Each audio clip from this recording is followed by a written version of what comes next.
Mrazek, busy and outstanding in Montreal despite the loss Saturday, returns to the building where he notched his first career shutout. And tonight, facing much talked about 18-year-old Connor McDavid, the #1 pick last June, a generational player, say the pundits, or as they call him in Edmonton, McSavior. But no pressure. First of 2 meetings and last meeting ever here at Rexall Place as the Oilers next season moved into new downtown digs, a season ahead of the Red Wings, moving into theirs. Hello again, everyone. Ken Daniels alongside Chris Osgood as we welcome you to Edmonton, the place where you notched your final regular season win in your final regular season start. So I know you like coming here, and nice to have you here.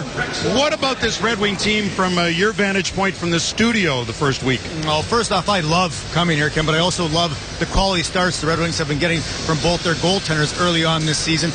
I really love the way that Aegis Wonder Zetterberg has started the season as well. Applicator taking off where he left off last season, where he played very well. He's off to a hot start too, but young Larkin, wow. This kid, to me, could challenge for Rookie of the Year, and I love the way Jakob Kindl and the rest of the defensive players, they need to possess the puck a little more, generate a little more offense. They kind of fell off the last 2 games. I look for them to get back on track this road trip. We'll be talking a lot about shots tonight, shots against, shots for.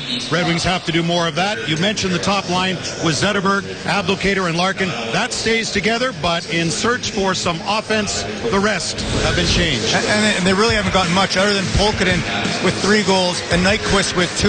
The first line has really carried this team throughout the first 5 games. Now Coach Blashill's put together Nyquist, Shea, and Tatar, familiar with them from Grand Rapids, where he played them together a lot there. They also played together last year at times, and they fit very nicely together. Richards goes down their third line with Polkinen. Like I said, he's been hot lately with 3 goals. Thomas Tatar, just like he was a season ago, slow out of the gate, so Thomas Tatar trying to find the answers. But first, he must answer the questions from John Keating. All right, Kenny, thanks. You've had so much success on a line with Shane and Nyquist. How much do you need that right now to be reunited with those guys? For sure, it would be nice to find one end, just to get the confidence going. But I think all other lines, we have to step up, and help the team and start produce a little more. How is your confidence right now? It's not the best, but I'm not really worried about it. It's just start of the season. There's so many games left. So, just focus game by game and try to do the best what I can. I guess you have to remember that you started slowly last season and you ended up leading the team in goal scoring. That has to be rolling around in your head, doesn't it? Oh, it does for sure. It's calming me down. Like you said, I got to do something to have a little better start of the season. But like I said, there's many games, and not really think about it. What's the importance tonight of spending more time in the opposing team zone? We have to be strong on the puck in the corners, make some plays, make some safety plays, and overshoot the puck. We need more shots on the net to score a goal for sure. Thomas, thanks. Thank you, appreciate it, guys. Thomas Tatar will have his jersey on. Game time coming up here in Edmonton. Kenny? And Connor McDavid wears jersey number 97, that for his birth year. For the Edmonton Oilers, they hope it's a rebirth. They also hope it's their last first overall pick because they've had too many of those. Their only success seems to be lottery driven. We should all be so lucky. This player profile is brought to you by EA Sports NHL 16. And talk about winning the lottery. The Oilers did just that in getting young McDavid. This guy, like you said, generational player. This guy is unbelievable talent. But the thing is, talent doesn't make it all the way in the National Hockey League. He needs to learn how to play. He needs to learn how to make himself available for passes. He needs to learn how to play without the puck at the NHL level. Now let's get one thing straight. This kid is a great talent, one of the best players to come to the Oilers in a long time, let alone come to the National Hockey League as well. But it's hard. It's a man's league to play at an NHL level without the puck. He's still learning. He's only 18. The team he left, by the way, the Erie Otters, the OHL, they're off to a 9-0 start. McDavid, what? No, anyway, he has some good players, and the Edmonton Oilers have won their last 2 games. The Red Wings have lost their last 2. However, in this building, it's been Red Wing domination with at least a point in each of the past 14 visits here. 9 wins. It's the Red Wings' last ever visit here, and it's right around the corner on Fox Sports Detroit.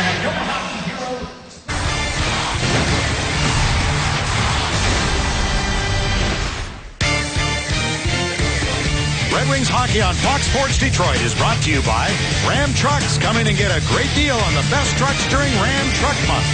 Myers, save big with M-Perks from Myers. Sign up at mperks.com. And by Comcast Business, built for business.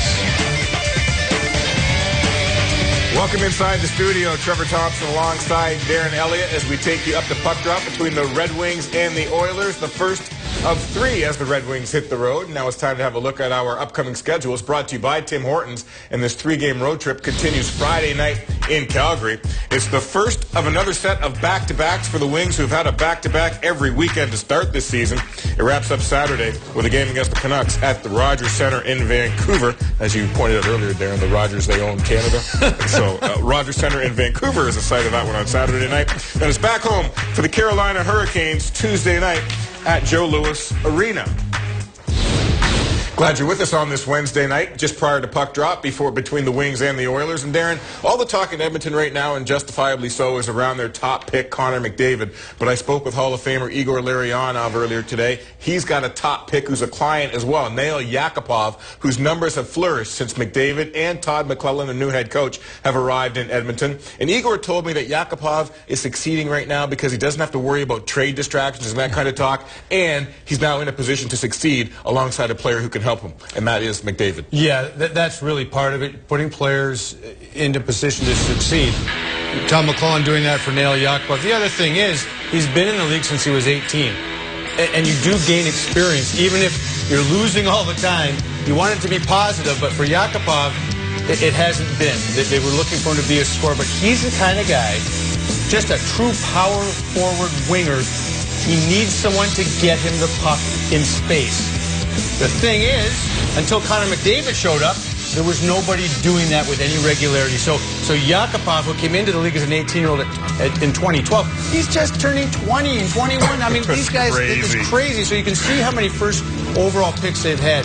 That's good. You have talent, but now they have a plan in place, a coach that can bring a plan in place to teach the game.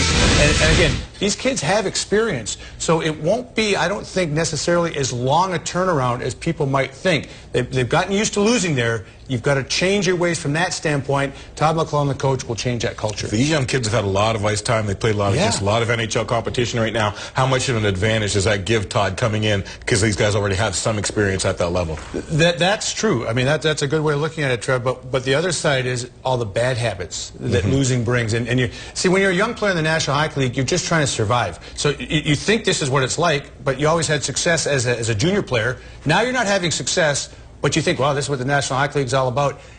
Bad habits. So he's got, yes, they have experience, but some of those experiences he's going to want to break them of. So a little bit of an advantage and a disadvantage as well. And on the flip side, don't forget this. If a Detroit Red Wing player scores a hat trick tonight, you can bring a copy of the scoring summary to a participating Arby's location tomorrow for a free small order of curly fries. And you can find the scoring summary in your newspaper or on the Red Wings page at foxsportsdetroit.com. Now, the Oilers will also have a new face on their top line tonight alongside Ryan Nugent-Hopkins and Taylor Hall. He's a local kid. Maybe you know him. Andrew Miller is his name. Our John Keating caught up with him earlier today. Keats? I grew up watching them and watching a lot of their players go through the system. And they've had obviously some phenomenal players, and playing against the hometown team is always great, and a lot of friends there who are still fans, so I'd like to... it's fun. They get involved too. So when you get called up, is one of your first moves to check the schedule to see who you're going to be playing against in your first game back? Yeah, I mean, sometimes you don't know if you're going to be in the lineup or not. But my coach in the AHL, Jerry Fleming, just told me that against Detroit, and get out of here and get on the flight and get up there and get to practice. So obviously it's fun to play hometown team. How much fun is that? There's really no time to think or get nervous or anything. Just go. It's like, congratulations, get out of here. Catch your flight and don't be late for practice. But he's going to play with a couple of top players we just talked about, alongside Ryan Nugent-Hopkins and Taylor Hall. Yeah, 2 first overall high draft picks that we saw in that other graphic. And on the other side, Andrew Miller, local boy, Mr. Hockey in Michigan 2007 for Cranbrook, won a title with Yale as the captain. He's taken the long road. He's 27 years old and has 9 games of NHL experience. So he has gone every step of the way, 21-year-old freshman at Yale. So he took the long path to the National Hockey League, exactly the opposite of what's happened typically in Edmonton. but he led their AHL team in scoring last year. They really like his game. He might be a perfect fit. They must like his game because you don't put him with two players like that first night out unless you've got the ability to play with those guys. We've been talking about it all night, though. You put players in a position where they're successful. You don't call up an offensive player and play him on the fourth line. That doesn't do anybody any good. So I really give the Edmonton Oilers, again, another glimpse that they're doing things better. You bring up an offensive player like Andrew Miller, you put him in an offensive situation. He goes right to the top line. That's what it's supposed to be. If you can't create in your game, which is an offensive game, well, guess what? Then you are an AHL player. He has a chance to prove he's an NHL player tonight. So we've seen some high-end offensive talent on this Edmonton side of things. How do the Wings defend that tonight and stop this two-game skid they're on right now? I think what they have talked about, you heard Tatar talk with Keith, win some one-on-one battles, own the puck a little bit more. It really starts in the face-off circle. We talked about it in Redwings Live.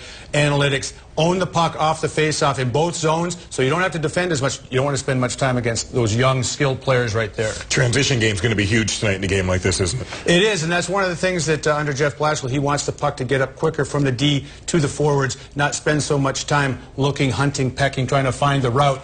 Get it to them, get going up ice, play north-south. Should be a really good game. We're looking forward to the call of the action. Ken Daniels and Chris Osgood, who's back home in Edmonton, are on the call. Should be a whole lot of fun as we take you back there now for Puck Drop, guys. Thank you, Trevor. Hello again, everybody. Red Wings and Oilers opened this building for NHL hockey October 13th of '79. Mike Foligno scored his first NHL goal that night in a 3-3 tie. 36 years later, no ties and a last visit. Your goaltenders are brought to you by your Southeast Michigan Ford dealers and the guy who picked up his first NHL win against the Red Wings and a guy who picked up his first NHL shutout against Edmonton. Peter Mrazek faced 14 shots that night in victory. And Cam Talbot, who came over from the New York Rangers for a second, a third, and a late round pick this past June after the 28-year-old excelled last season with the Rangers in for injured Henrik Lundqvist. Thomas Tatar started slowly last season. He had just 1 point. It was a goal his first 9 games. He has no goals the first 5 games this season. Has 5 shots on goal. You heard him speak with John Keating in our open tonight off the top of the broadcast. He needs to get going. He'll have a different centerman tonight in Riley Sheahan, as Brad Richards and Tatar didn't carry over the chemistry, Chris, that they had in training camp, and Jeff Blashill has got the bingo balls out. Well, it's hard to in training camp, especially playing a lot of home games. The visiting team doesn't bring a lot of players. They have that chemistry in the exhibition season. Now moving on to the regular season, you're playing against some top performers in the National Hockey League. They just haven't been able to find that rhythm yet. But tonight you have Sheahan playing the old line with Tatar and Nyquist. They've been great together. The referees tonight, Kyle Raymond and Dan O'Rourke. The Edmonton Oilers in their copper and blue home jerseys. The Red Wings, their traditional red and white on the road as it's flipped in by Nyquist. And we got our first play offside, just 12 seconds into this game.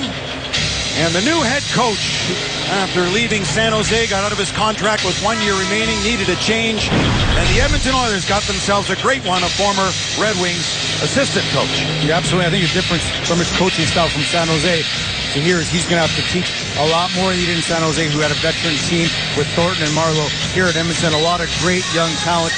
Todd will have to be very patient, which he is. That's one of his fortes as a head coach. He fits in great to what the Edmonton Oilers are doing here. 7 years in San Jose, 2 times President Trophy, and 2 times Western Conference finalists for the Sharks, who just couldn't get over the hump. Off to a great start this year they are. The Edmonton Oilers off to a 2-4 start. They've won their last 2 games as Quincy put it in front of the goal, and the Oilers will slap it back out. They've solidified their goaltending with Cam Talbot. They've been last in the National Hockey League in goals against the past 2 years, so that's been a problem for them. But better so far this year, as Peter Mrazek will play that puck ahead out at center ice for Tatar as the Red Wings are in the midst of a change.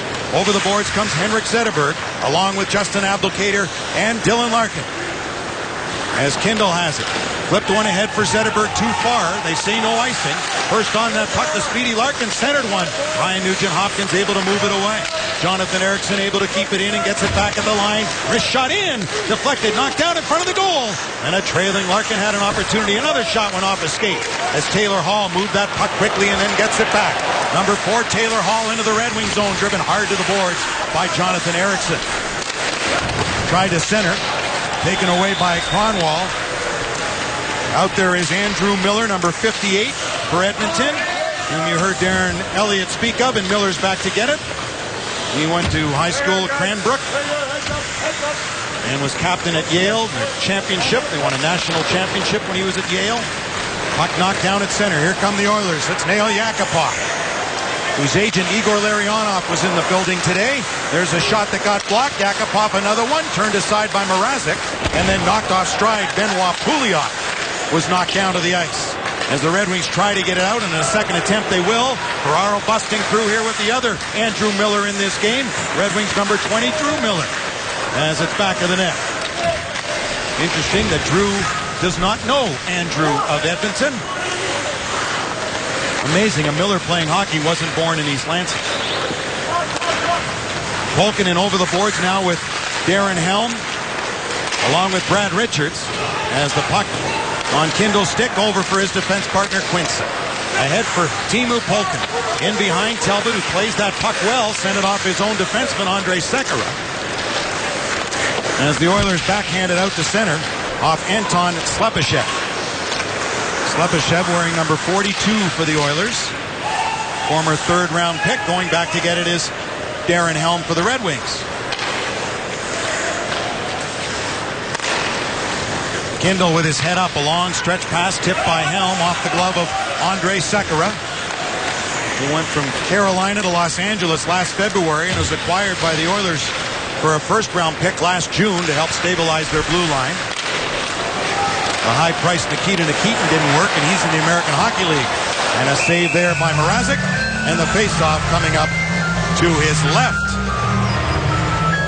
While the Detroit Red Wings shots per game, fewest in the NHL, Chris, 21.4.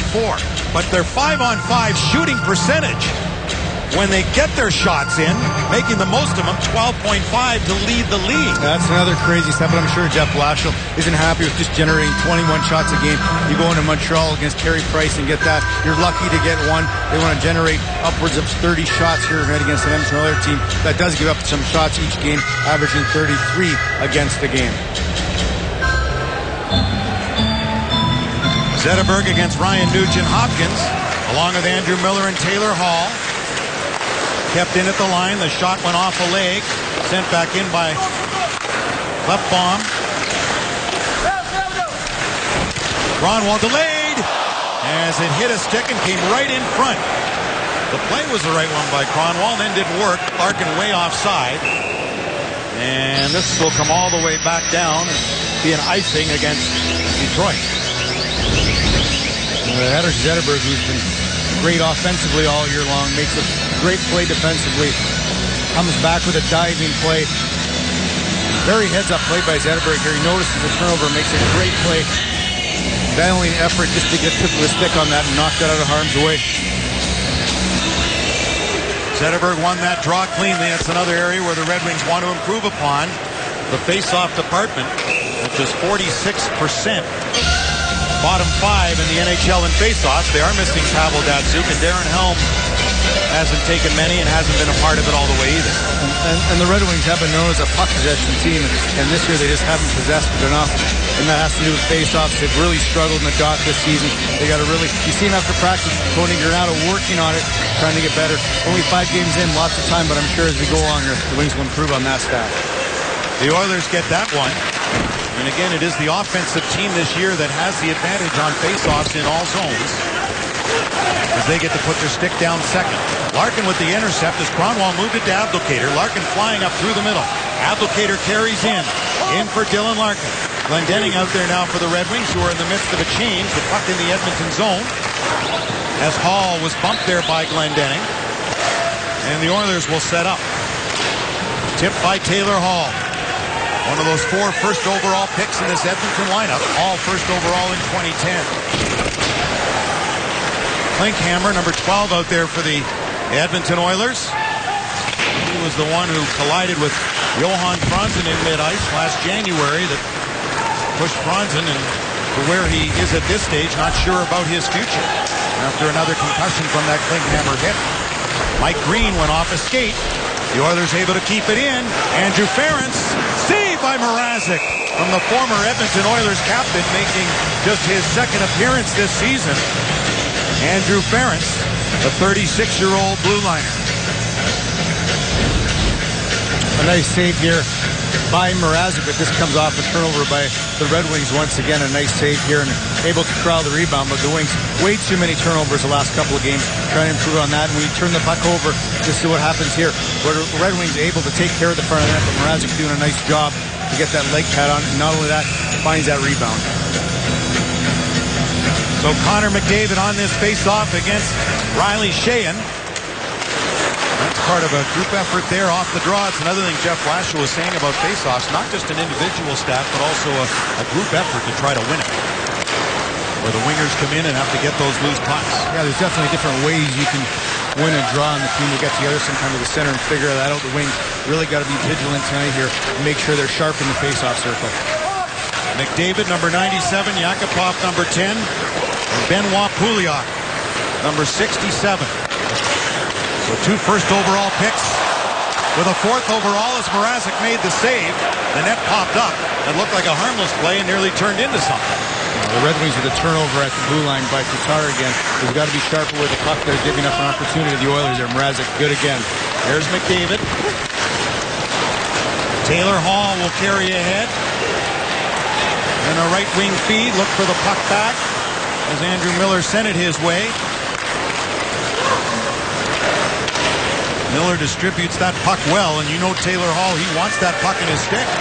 Pulkkinen coming off the bench collided and with Green. And we'll get a stop in play. Detroit bench minor penalty, too many men on the ice. And that was a change where that's exactly why there was too many men on the ice after the collision. That's the 3rd Red Wings too many men on the ice penalty in 6 games this season. A little discombobulated there on the bench for the Red Wings. Getting that coming off the ice here. You got to give your player enough time right here to get off the ice. He's not given that amount of time. Red Wings touching the puck much too early. Oilers on the power play. Edmonton power play at 15%. Taylor Hall missed it there. Schultz at the line, spins with it. Giving it to Teddy Purcell. For Taylor Hall. Going wide. Shot saved by Mrazek. Great stop there on Ryan Nugent-Hopkins by Peter Mrazek. Well, great save by Mrazek, but the Red Wings got to make sure on the penalty kill. You do not want this puck to go right through the seam. This is a seam pass by Hull. Miller's got to make sure that puck doesn't get through. Mrazek does a great job realizing he's got a little traffic in front of the net here. He comes right out of the blue paint, sharp, glove up high, great save. Riley Sheahan and Anton Lander on this faceoff. Nugent-Hopkins able to get it back to the line. That went wide of the net, too far for Purcell. The speedy Darren Helm trying to get out there. Red Wings have killed 16 of 20 penalties this season. Averaging 4 per game, still too many for Jeff Blashill. Wants to cut that to 3. The more penalty killing time on ice hurts the top players. Saved by Mrazek and a big collision into the goal. Going in heavily was Taylor Hall, who's never one to shy away from going to the front of the net. He was helped in there too. Yeah, long stretch pass, and the Wings aren't going to want to give up that pass too many times. And nice save here. And Quincy doing a great job going hard to the net, making sure that if that pass comes across, Hall has no chance to get his stick on it. Mrazek realizing that nice read by Mrazek to stay tight on that short side, making a shoulder save. Mark Letestu, Pouliot on his left, Yakupov from the right. And now McDavid will come in for Letestu and Andrei Sekera at the left point. Glendening on the draw for the Red Wings, moved it where there wasn't a point man, but Sekera got over. Glendening and Miller on the penalty kill for Detroit. McDavid back in front. That didn't work. Shot there was blocked. It comes to Mark Letestu signed as a free agent last July. And cleared by Jonathan Ericsson down the ice. Not only a nice block by Glendening, but a nice 50-50 puck battle victory on him by the boards. And Ericsson did a nice job to support him and get that puck down the ice. Offside. Neil Yakupov brought it in. First overall pick from 2012, playing his 199th game here tonight, and they're trying to teach this young man the defensive part of the game where he's really struggled to find his way.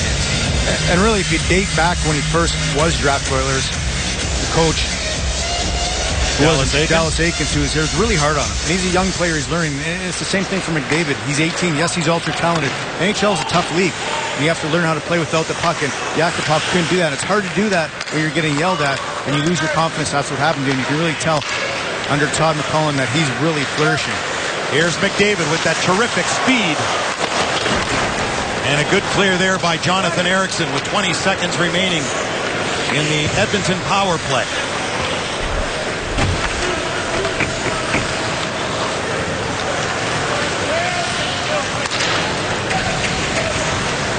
At center for Klefbom. Penalty is over. Poking it out of the box. And no icing. So the Oilers go back to get it. There's Eric Gryba. Was acquired in a trade from Ottawa. Peter Chiarelli's first deal when he came over from Boston as general manager of the Edmonton Oilers. When we come back, some rookies dominating their part in the NHL this season. A couple of young men who've been playing against one another for the last 6 years or so, and both have a lot of respect for one another. Dylan Larkin and Connor McDavid. Let's take a look at the Ace Hardware Ace watch. And two Arizona players, Max Domi, Anthony Duclair, right up there, along with the Chicago Blackhawks, Panarin, and Larkin and McDavid. And obviously Max Domi didn't get his father's hands. No. He's got some great hands. Wow, what a great young player. Duclair, a nice trade by Arizona to get him from the Rangers. Pouliot pressed there by Green, turned over. Polkinen on his backhand, got it on his forehand back to Kindle and just went wide. You know, if Polkinen's on his backhand, chances are he's not going to shoot. And we've got a penalty coming here for interference. Eric Gryba, the big defenseman. Todd McCullough makes his way to the box. Yeah, Gryba just a little bit too aggressive here by his goaltender. Edmonton penalty number 62, 2 minutes for interference. Pushing down Helm, and that's a dangerous play. Push him into your goaltender like that. Causes many of injury. But just prior to that, Polkinen had the opportunity just to put the puck in it. And when you have 0 shots on net, but you do have the traffic with Helm, any puck on net is dangerous. And Redwings are going to make sure on this power play that they get shots through to the goaltender, Talbot. Red Wings win that faceoff as Zetterberg shoots one. Talbot trying to find it. He couldn't. Zetterberg's got it again. Tried to bank one in off Talbot or get something out front. Red Wings bell tire power play. 2 for 13 on the season. Abdelkader has one of those goals along with Nyquist. And both are out there now. Nyquist with it. Back in front. It was blocked. Gus Nyquist for the line to Kronwall, now to Zetterberg. Across the Nyquist off the goalpost. He sent that one in quickly.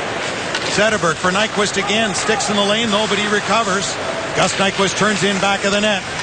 For Zetterberg back in front, redirected, and Talbot able to find that.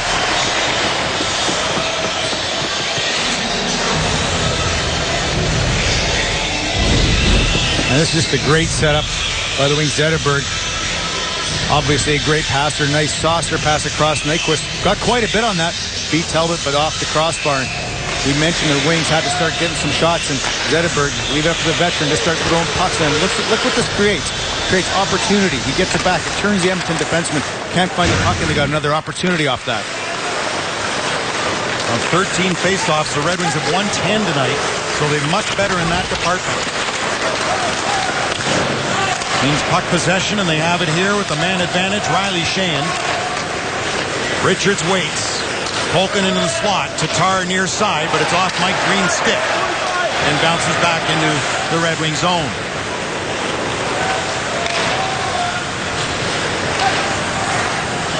Richards will turn back with it. Richards into the Edmonton zone here for Teemu Polkinen. Swings it back for Green.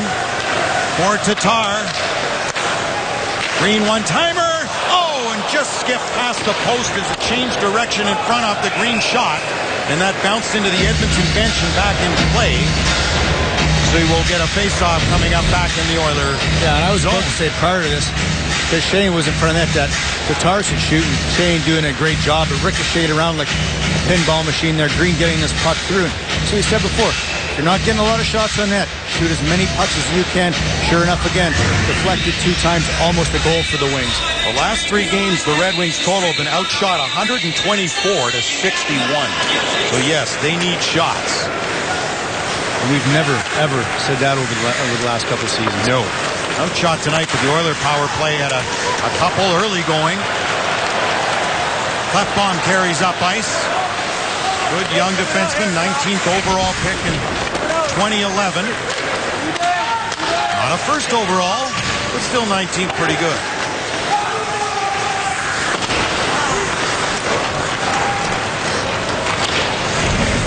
Back at center here for Kronwall. As that's called at the Edmonton line. Well, we should always be as lucky in the lottery as the Edmonton Oilers have been. We only wish. We'll discuss that when we come back. Well, on this list of first overall picks, McDavid, Yakupov, Nugent Hopkins, Taylor Hall. Then you've got Klefbom, you got Everly, you got Darnell Nurse, who went 7th overall. Leon Draisaitl's in the American Hockey League, went 4th overall. You built through the draft, right? Imagine having all those picks, and you can see why the fan base is a little upset. They haven't been good, haven't even been close to making the playoffs, have been out by Christmas each of the last 2 seasons. They're looking for big things here. Getting McDavid will certainly help that. So far, 2-4 this year. Not a great start, but they look a lot better than they have in the past. Jordan Eberle injured, still probably a month away, and he had 62 points to lead Edmonton last year. Oh, Mrazek the save! Couldn't find the rebound, but no harm done there, and we've got a penalty coming. Holding indicated by Dan O'Rourke. It'll be against Detroit. Number 20, holding.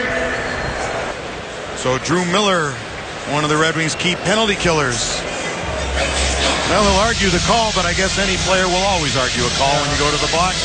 None of the Red Wings seem to have known where the hold was, and Miller didn't seem too happy when he went off here. Just on the back check here, barely really hit McDavid, and maybe you get those calls when you're first overall pick, Kevin. I guess. So far, he's getting that respect that very few players get at a young age. Wow. Okay. Taylor Hall, saved by Mrazek.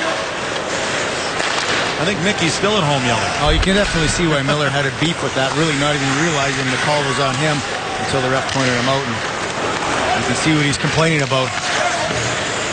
Taylor Hall, who leads the Oilers forwards in time on ice. This will go down as Talbot will leave it. So a second Oiler power play in this game. 2 of their 7 shots on goal came on their first one. In for Ryan Nugent-Hopkins. Nugent-Hopkins, who was very good last year, took some big strides. Cleared ahead smartly there by Danny DeKeyser ahead for Justin Abdelkader, who will turn back. Glendening will go off, and on will come Landon Ferraro. DeKeyser made 2 or 3 great plays, heads-up plays, passes to the middle of the ice, enabling the Red Wings to get that puck down. While for a young man, this kid is a very headsy player. Nail Yakupov. Put it in front, scores! Letestu!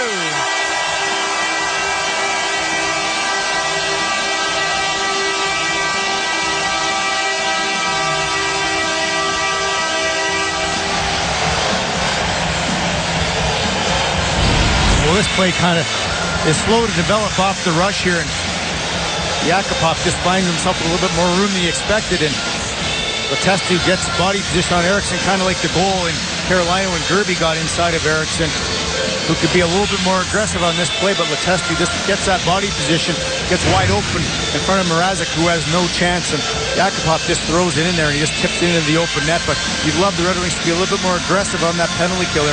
Far too easy entry for the Oilers, and far too easy in front of the net for the Oilers to put that puck into the net. Mark Letestu, the former Columbus Blue Jacket, the only winless team this year in the NHL. He gives Edmonton a lead here as this will be icing against the Oilers.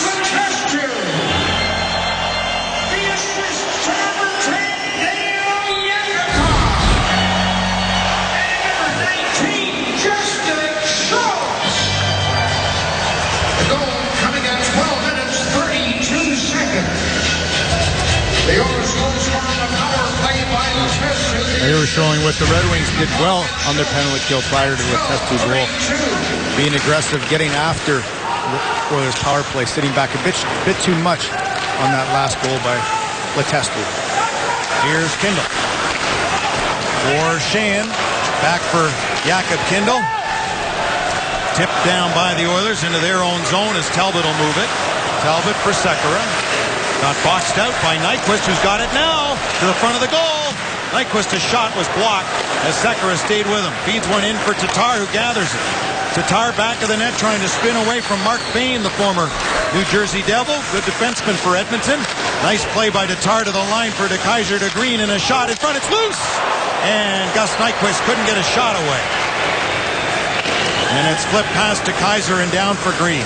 Well, the Red Wings, who only have 2 shots up to this point, with just over 6 minutes in the first period, would have wished that Nyquist could have got a stick on that and tested Talbot, who really has been in a rocking chair this entire first period. Boy, Red Wings nearly had too many men again. As Quincy thought Green was coming, he wasn't. Now Green's got the puck. Red Wings know last year they had too many men on the ice penalty, and 3 this year, up among the league leaders already. In this, the Red Wings' 6th game, a 3-2 record coming into play tonight. The Oilers 2-4 as Talbot is out there. The Oilers coming off consecutive wins over Calgary and Vancouver.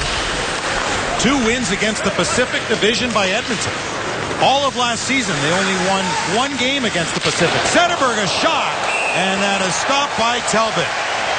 Great opportunity there for Henrik Zetterberg as the Red Wings look to continue their domination over the Oilers in this building. More on that when we come back. This game break is brought to you by your Metro Detroit Chevy dealers. Maple Leafs and Sabres in a shootout tonight. This is Matt Molson cruising in on Jonathan Bernier. Stutter step, fake, holds it, shoots, scores. Sabres win. 2-1's your final. Now, back to Edmonton. Thank you, Trevor. Well, Hanson's brings you the report card on how the Red Wings have dominated in Rexall Place and Northlands Coliseum before that. They'll be moving into a new building next season, although the Red Wings seem to like this one. Leading the all-time series, as you can see, they've got at least a point in 29 of the last 30 games they played against the Edmonton Oilers. That's a result. Red Wings always do play well here, and that's been dating back a lot of years, but Edmonton just hasn't had a lot of good teams on the ice most of the time in those victories for the Wings. Just think if you weren't hurt here in 06 in the playoffs, as that's offside. And was mentioning that the Edmonton Oilers had just 1 win over a Pacific Division team last season. It came last February. You know which team they beat? San Jose and Todd McClellan. This season, Todd's team already 2 wins over the Pacific, so they're ahead of the game. He's got some familiarity with all those teams, and Todd's a very relaxed, very down-to-earth coach. He's not a yeller, not a screamer, very good teacher, and that's exactly what these young Edmonton Oilers needed at this junction of not their rebuild, but just putting together a team that's capable of making the playoffs. A reminder to get to the Joe Tuesday, October 27th, to see the Wings battle the Hurricanes. $67 fan pack still available. Plus, every fan gets a team wall calendar presented by Fox Sports Detroit. For tickets, go to DetroitRedWings.com. Mike Green on defense with Danny DeKeyser. Chipped through by Ferraro, who's out with Miller and Glendening. Glendening's got it as Talbot couldn't corral it back there. Drew Miller. To the line for DeKeyser, now to Green. The Oilers doing a good job of getting in the half of the shooting lane. Ferraro coming over, back in the lineup. Did not play last game. Drew Miller in front. De Kaiser. He got bumped by Anton Slepyshev. Right in front, and a shot just wide. An opportunity there for Green. Oh, Miller blew a tire. As the Oilers will dump it down, Rob Klinkhammer going after it. Klinkhammer came with a first-round pick from Pittsburgh in the David Perron deal.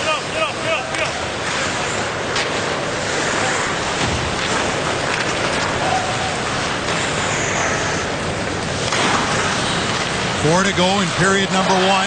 Taylor Hall trying to draw a penalty, went down easily. Fans thought there should have been one, but the two officials that mattered didn't.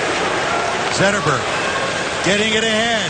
Dumped there is Kronwall by Hall. Well, now he's going. Hall saying he dove. Kronwall saying, no, I didn't.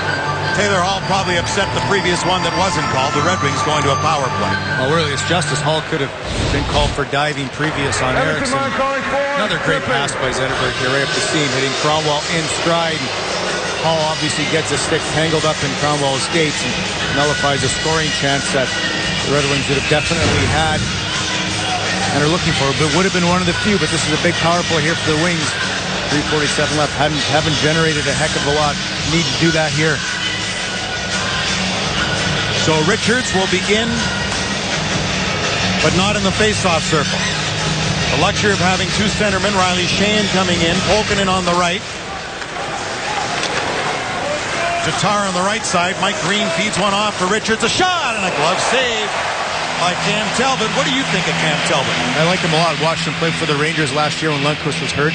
Did a great job. Very poised. Doesn't move a lot. He's a big goalie. Sometimes when these goalies are younger, they're big, and he's taken the long road to the National Hockey League, so he's had some tough times, strong mentally, but really learned to play the game.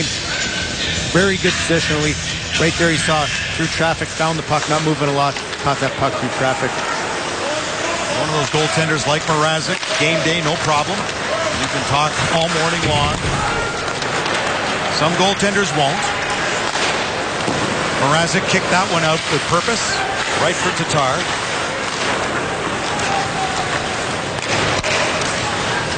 Here's Polkinen. Tried to pull it back, couldn't. And the Oilers on a second try will get it down. Red Wings just having trouble generating anything on this power play right now. Should probably think about simplifying it, getting pucks back to the point. They have either Abdelkader or Shane in front of that. Got to use those guys. Try and get a bounce. Try and get a lucky goal or a fluke goal here. Get themselves on the board. Zetterberg weaving his way into the zone. Too much traffic.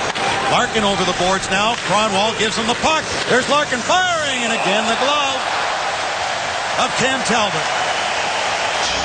Wow, that was an impressive save.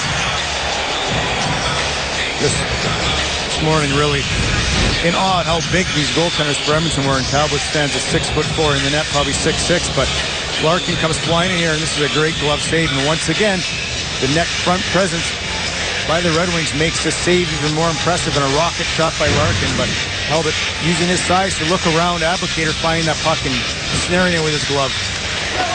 Face-off win there to the corner by Edmonton. Just their 6th face-off win this period. Red Wings was 17. Nyquist, Kronwall across, Zetterberg to Larkin. Checked immediately, though, by Ryan Nugent-Hopkins. And down the ice. Zetterberg turns with it. Todd McClellan singing his praises this morning about Henrik Zetterberg, whom he had in his time in Detroit. What a great player he is, and when he's healthy, how wonderful even at his age. And then Todd finished by saying, I hope he's sick tonight. But he's not. As Nyquist getting into the zone. But couldn't get through 3 Oilers, and Edmonton able to clear.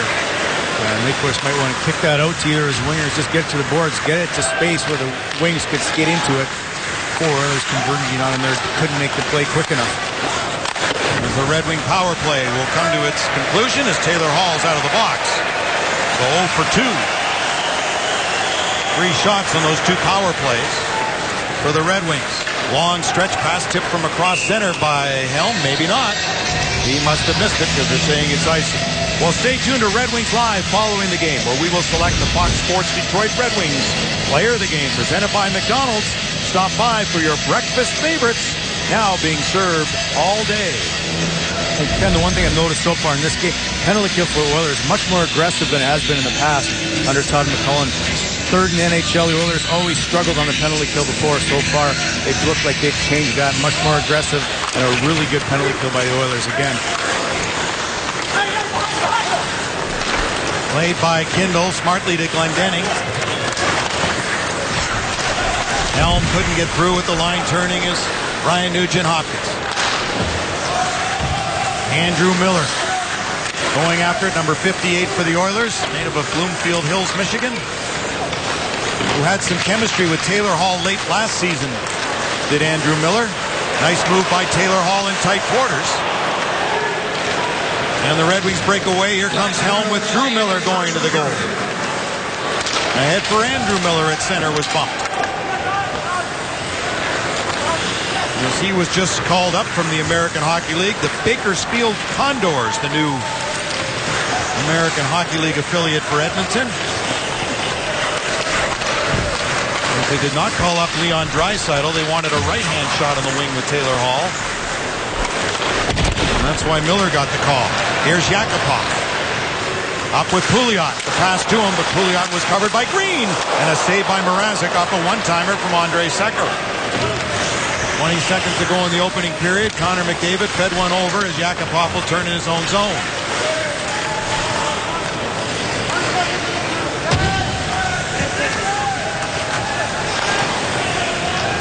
Well, a dominant period in terms of shots by Edmonton. The Red Wings dominated in the face-off circle. And the Oilers, on a questionable penalty to Drew Miller, get the only goal. It's a power play goal from Mark Letestu, from Yakupov and Schultz at 12:32. Our Ram intermission report. The first round picks of the Edmonton Oilers. That and more with Darren Elliott and Trevor Thompson in our studio. The only goal of this game, Mark Letestu, power play in the first period. The only goal to beat Peter Mrazek.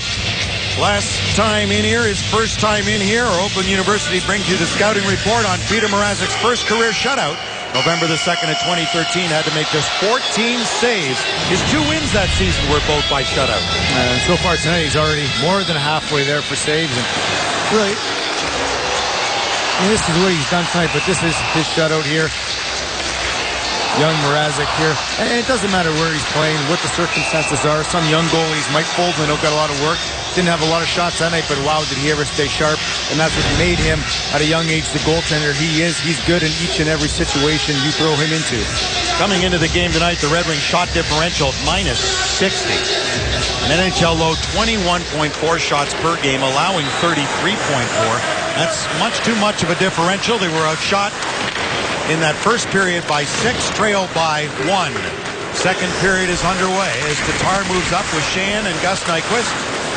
In here for Sheahan, quick shot, saved by Cam Talbot. Mentioned Mrazek's first shutout was against Edmonton. Talbot's first win was at Joe Louis Arena against the Red Wings. Wow, he's a member of the New York Rangers. He was unbelievable in that game at Joe Louis. That was late October of 2013.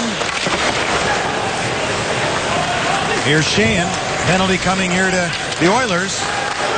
As Mrazek's gone to the bench for an extra skater. De Kaiser with a wrist shot wide. Tatar hooked again. Boy, you could call another one. But I think they're only calling one. But the Red Wings will head to a Bell Tire power play. And the Red Wings are going to be beneficiaries of a penalty to Edmonton here because they worked hard. They came out here at the start of the second period, and Coach Blashill probably told them to get more pucks to the net, and that's exactly what they did, winning 50-50 battles. And here the Edmonton defensemen really just holding on for a little bit too long here against the boards.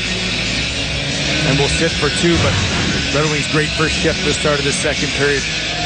So Lori Korpikoski, who had a game-winning goal Sunday at Vancouver in overtime, sits in the box. This draw won by Edmonton, but out of play.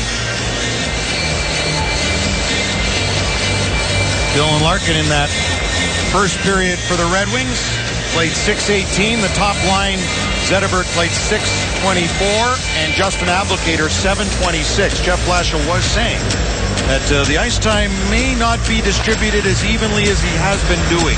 Through the first 5 games, he definitely did that. And tonight, going to rely on that top line, and they deserve it. They've been great this year. Zetterberg and Larkin each with a point a game this season. Zetterberg's got it. He has more assists than any Oiler has points. Zetterberg does. Tipped in front by Abdelkader and just wide. Zetterberg, who's no longer at the top of the scoring parade, but right there amongst the leaders. Abdelkader kept it in at the line, and then it was blocked by Schultz. Came loose, given away. Nyquist back in front. Unable to get there was Zetterberg. To the line, good play by Larkin to keep it in off the shin pad of Abdelkader. Dylan Larkin left point, quickly across. Off Zetterberg's stick, who goes and gets it. Put it in front for Abdelkader again on a redirect. Nyquist to Abdelkader one more time. Kronwall for Gus Nyquist. Couldn't get a shot away. Schultz at a stick in the lane. Kronwall will shoot. Saved by Talbot. Rebound Klefbom, who was knocked off stride. And cleared by Klinkhammer down the ice. And how do you beat an aggressive penalty killing you? You got to move the puck fast. Larkin doing a good job of zipping that across to Kronwall and the rest of the Red Wings, including Zetterberg, making good crisp passes in a hurry and beating that aggressive penalty kill by the Oilers. Here's Tatar with Richards, Shane, Pokinen, and Green, who has it at the point. Gathers it in, put his shot in off the glass. Teemu Pokinen trying to turn away from Eric Ryba. Left it there for Riley Shane, who gets held up. Richards came in, Pokinen right point. In for Tatar, lots of time, but not that much time. Ferentz finally got a stick in there, and Ryan Nugent-Hopkins will kill off the rest of this Red Wing Bell Tire power play. Given away inside the line, Yakupov was dumped. Penalty coming to Detroit now. Boy, it's been a fractured game thus far. Yeah, the boys in the stripes tonight aren't letting anything go here. A couple calls that did not seem to be penalties, but here Green was forced to jump in, did get his leg out there. That's a penalty on Yakupov. Green extending that right leg out and tripping Yakupov up after the turnover, and when you turn the puck over, you tend to panic. Green rushed in to try and take out Yakupov, extended that right leg, bringing him down. The Oilers will go on another power play here. Anton Lander, Ryan Nugent-Hopkins, Taylor Hall for Edmonton, who control that face-off. Justin Schultz for Nugent-Hopkins, and no rebound. Good save by Peter Mrazek. There's a look at Ryan Nugent-Hopkins, who made big strides, as we mentioned, last season for the Edmonton Oilers. Another first overall pick. Yeah, very good player. Wearing the assistant captaincy for these Oilers, and over the last 2-3 years, they've had plenty of young player wear those A's and got their fill with a bunch of number one picks, as you mentioned. 190 points in 264 career games for him. Glendening gets it in. He was 7-0 in the faceoff dot in the first period, and a save there. On a good opportunity as Talbot had to come up big. Now Helms got it. Glendening goes off. Ferraro comes on. Ooh, a hit from behind. As Helm was driven to the boards by Schultz. No call. Drew Miller comes over now for Helm as the Red Wings continue to kill this Edmonton power play.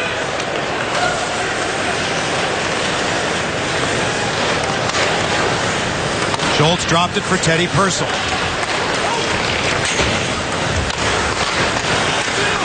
Anton Lander couldn't find it. The Kaiser spun around back there. Puck's loose.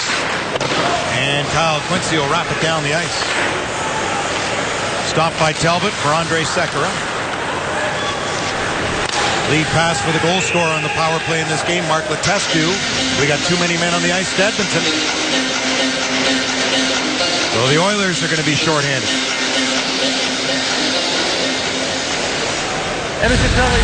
Glendening, who's really zipping around, hounding this puck. And you got to love how he takes off here. The puck, even shorthanded, chips it to himself. A little self-chip here, but doesn't give up. Continues on the forecheck and gets rewarded here. Quick backhander, and that's the size will get you. Talbot at 6'4". Gets his shoulder on that puck off a quick turnover. Another nice backhander like Glendening, but you got to love how he skated that puck up and really hounded the Oilers into that turnover. So 4-on-4 hockey for the time being. Connor McDavid on the face-off with Brad Richards, who's out with Thomas Tatar. Richards with it, then knocked off his stick. Sekka returns for Edmonton, and now the other way to get away from Richards. For Mark Fane. Connor McDavid with a good move, a little off balance, but kept it up along with Nail Yakupov. So the 2 first overall picks out there together of their 4. All 4 of their first overall picks scored on Saturday night against Calgary. Connor McDavid had 2 goals. Here's DeKeyser shooting and just missed on the stick side as Talbot came way out to cut that one down. Wow, the Red Wings have missed plenty of shots, either blocked or missed opportunities on their own. Nyquist couldn't get through. McDavid crossed the test to up the outside of the net. Nearly at his second.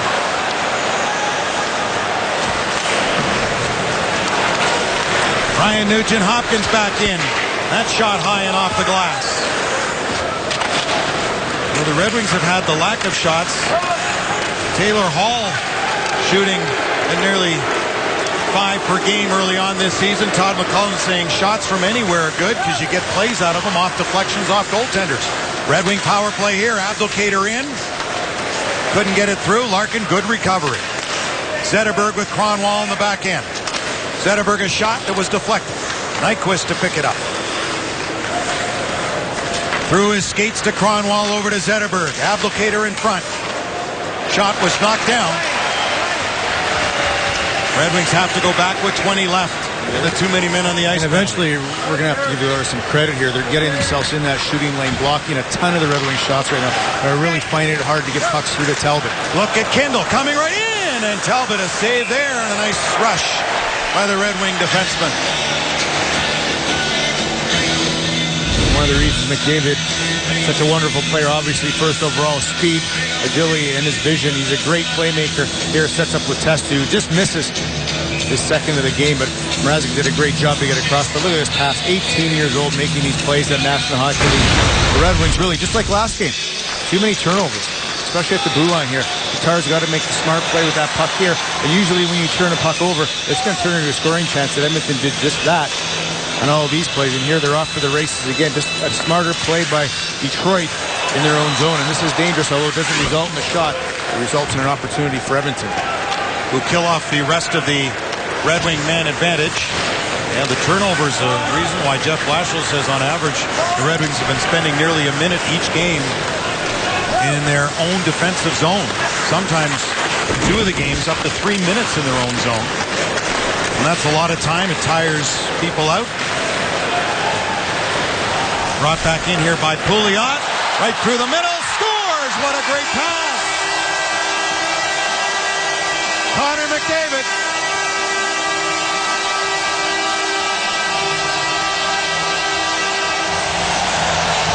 You see those nifty hands right there. Well, Connor McDavid just beat Richards to the Detroit net. Out-muscled him. The speed of the young player, Richards just couldn't handle. The play at the blue line here, Kindle does a nice job trying to stand up, but wasn't able to do so, and Pouliot throws it across, and McDavid just too much for Richards to handle, really. Up in the high slot from the top of the circles in, just got body position in with the speed here, Pouliot. Beat Richards just prior to the top of the circles. McDavid didn't win it and made a nifty move on Mrazek, who didn't have much of an opportunity on a great move by the first overall pick. He got a standing ovation here from the crowd with his first home goal for Connor McDavid.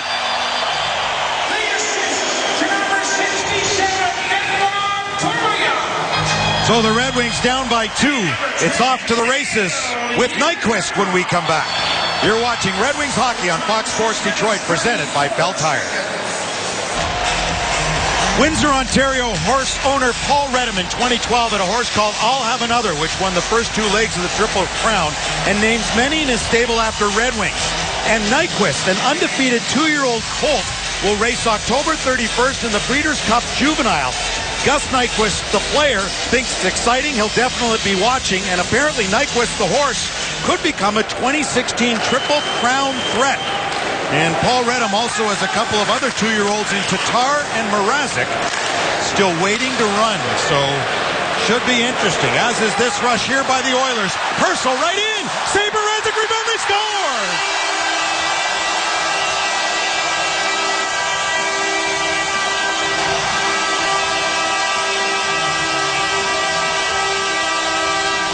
Well, at the completion of that story, the Oilers were off to the races in their own right. Well, this is an unfortunate break for Quincy as it goes off the skate. But this starts once again at the blue line. DeKaiser goes in to try and keep that puck in, and the Oilers do a great job at turning that puck over. But then a quick nifty pass again on a 2-on-1. Good save by Mrazek, and unfortunate for Quincy, who's doing everything he can on that back check to try and pick up that Oilers forward. Inadvertently goes off the skate and past Mrazek into the net. A bad break for the Red Wings, but the same thing again as it has been all night. Haven't turned over as much as they have in the previous two games, but when they have here tonight, they've created some opportunity for Edmonton, and they've made good on the majority of them. And that's unfortunate for Kyle Quincy. 2 games in a row now. It was in Montreal when he went to clear it, went off Gallagher's skate, who Brendan Gallagher said he actually stepped on the puck, and that's why it went in as Quincy tried to clear it. And I get what the Red Wings are doing. They haven't generated a lot of shots, a lot of offense here of late, so they're trying to jump in, trying to create opportunities while not turning pucks over. And right there, Danny DeKaiser jumped in, trying to create an opportunity for his club. And the Oilers did a good job of creating that turnover and then making good on it. Anton Lander will get credit for the goal from Teddy Purcell and Lori Korpikoski. 7:04 of the second period to make it 3-0. First Edmonton goal on a power play in the first from Letestu. Then Connor McDavid, his first goal at home as an Edmonton Oiler, made it 2-0. And now this one from Anton Lander. 3-0. As Talbot blocked that one. And where in the past a 3-0 Edmonton lead, you'd still be wondering, but much tougher now with the likes of Cam Talbot in goal, which has solidified their back end for Edmonton. And Todd McCullum behind the bench, who knows how to coach a young team. They're way more structured than I've seen in the last 2-3 seasons. Tougher to get through neutrals on them. Much, much better team in their own zone. Yes, they do have better goaltending, but they're not giving up those quality opportunities that they have in the past. Tough team to play against now. Oilers have won their last 2 games, 2-4 out of the gate, including the record this season. 3-14-2 out of the gate combined the past 3 seasons. So a much better start this year for sure for the Edmonton Oilers, and a good start in the first half of this game for them tonight. While Saturday, it's a full day of college football across the Fox networks, highlighted by a Pac-12 showdown on Fox. Third-ranked Utah takes on a USC team looking to get their season back on track. It's all Saturday on FS1, Fox, and streaming live on Fox Sports Go. Turning is Andrew Miller, number 58 for Edmonton. Klinkhammer, Letestu tried to center. Rob Klinkhammer back of the net. Stays with it. Angled one to the line here for Gryba. And a save by Mrazek. Eric Gryba. Then it's knocked down by Sheahan. Nyquist moving up. Good reach by Gryba, who has that reach. Able to knock that away as Nyquist is trying to get through. Loose puck for Riley Sheahan. Tipped by Nyquist. To the far side goes Eriksson.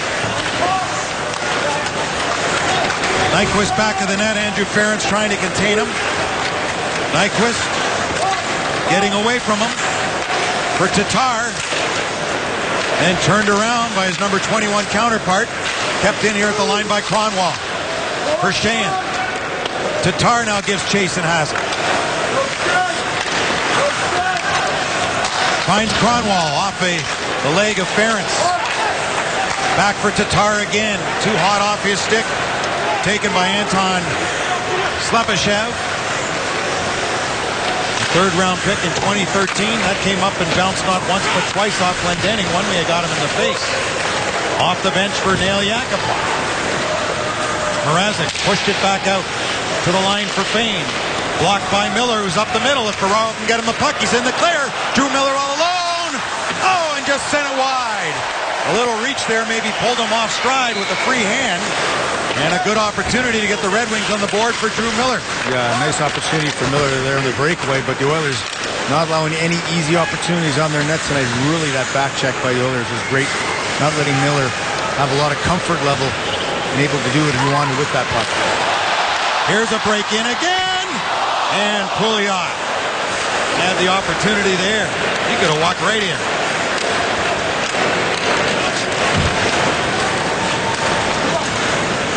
Taylor Hall moved up on Kindle, loose puck, Larkin speed, trying to get through, but Schultz took it away. Former Anaheim second-round pick who never signed with the Ducks. Ryan Nugent-Hopkins.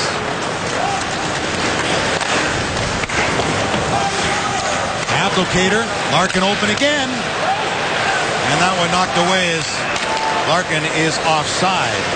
So we'll get a stop in play. Well, two Millers in this game, one named Drew, one named Andrew. We'll look at the Oilers side of things in a moment. There is Bloomfield Hills, Michigan native Andrew Miller, who played for Andy Weidenbach at Cranbrook, where his dad, Andrew's dad, is Dean of Admissions. We asked Andrew this morning, what's your goal tonight? He said, to score a goal with somebody else on the ice with me. Why?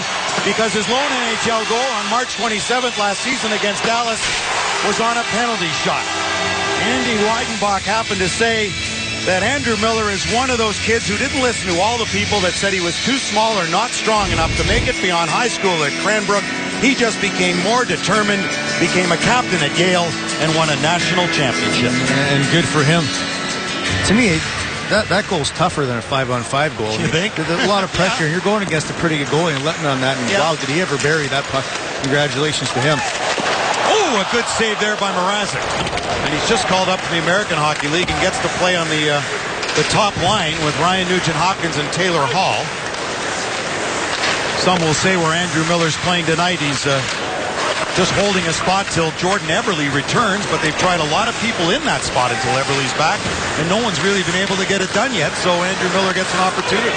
And there's a role for everybody on each and every team, and he seems to fit the bill for that specific role, and he's been doing a great job. Congratulations to him. Here's Brad Richards trying to find space there against Justin Schultz. Oscar Kleppbaum for Taylor Hall. Picked up by Richards. Volkinen had no space. Brad Richards brings it in with Helm. Richards cuts to the middle. Finds Jonathan Eriksson, who joins in deep.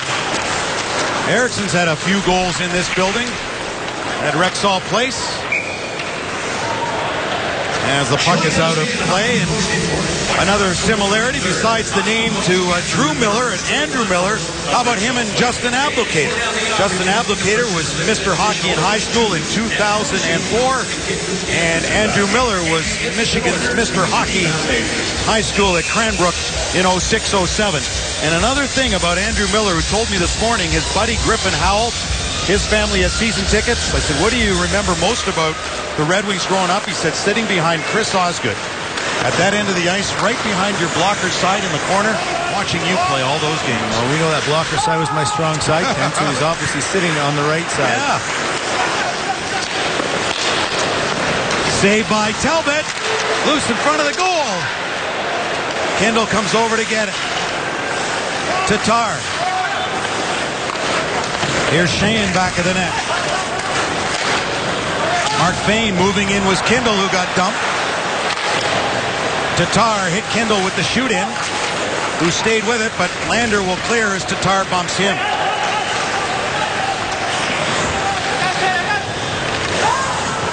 To the Edmonton line, taken by Sekera. Edmonton in the midst of a change. He sensed that and just fired it in. Yakupov went down. Edmonton fans wanted a penalty. Here's Ferentz with a shot that was deflected high over top of the net. As mentioned, the Red Wings and Oilers opened this building for NHL hockey back in '79.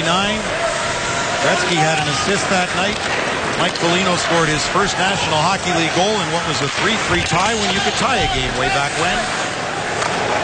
36 years later, we're here tonight, and next year the Oilers will be in a new building downtown. The Red Wings will follow with theirs a year later. Eric Gryba.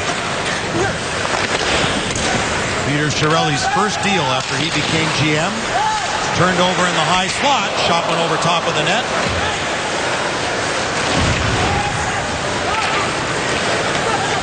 They got driver from Ottawa, did Edmonton, where Chiarelli used to be before he went on to be general manager in Boston. And the Bruins had to give up a third-round pick to Ottawa as compensation for signing Chiarelli, and that pick Ottawa took was Greiba. Then Chiarelli trades for Greiba when he comes to Edmonton. It comes full circle.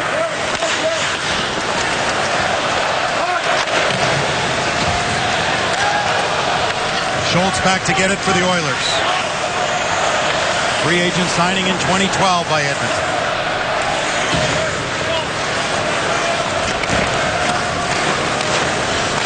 The Edmonton Oilers started the season 0-4, beat Calgary 5-2 Saturday.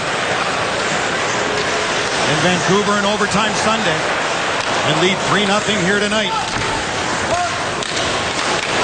Taylor Hall back of the net, pushed to the boards by Cronwall.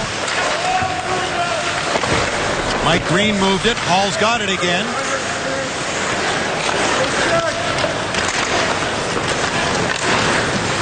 Ryan Nugent-Hopkins was checked. In goes Andrew Miller. Sheahan threw it in front of the goal. Tossed up, turned over by Detroit. Sekera's shot. No harm done there as Green will move it. For Tatar at center. For Gus Nyquist. Back in for Tatar. Quincy missed it at the point, and Mrazek will come out and play it. Directed traffic was Polkinen, loose at center, knocked down ice by Korpikoski. Mrazek again. Now scooted around for Quincy. Out at center for Helm. Here comes Brad Richards.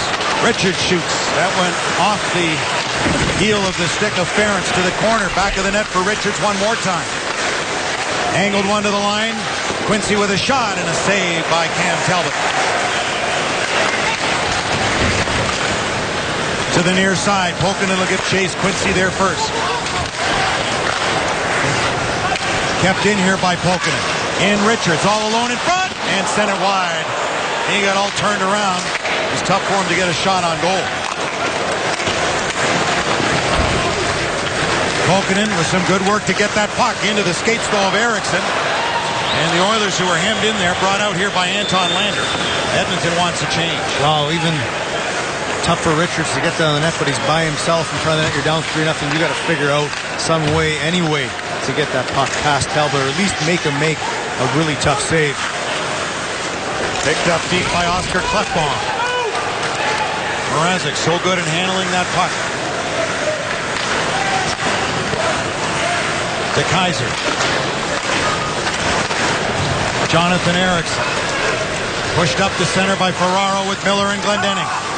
Here's Drew Miller.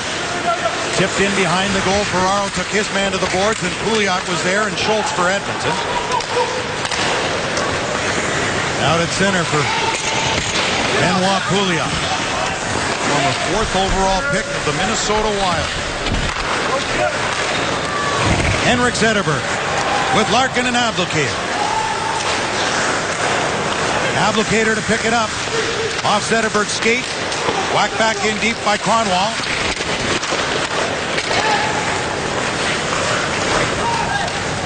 Redwings beginning their 3-game Western Canada trip here tonight. That was stopped by Talbot. 5 of the remaining 6 games here this month will be at home for Edmonton, after 5 of their first 6 were on the road.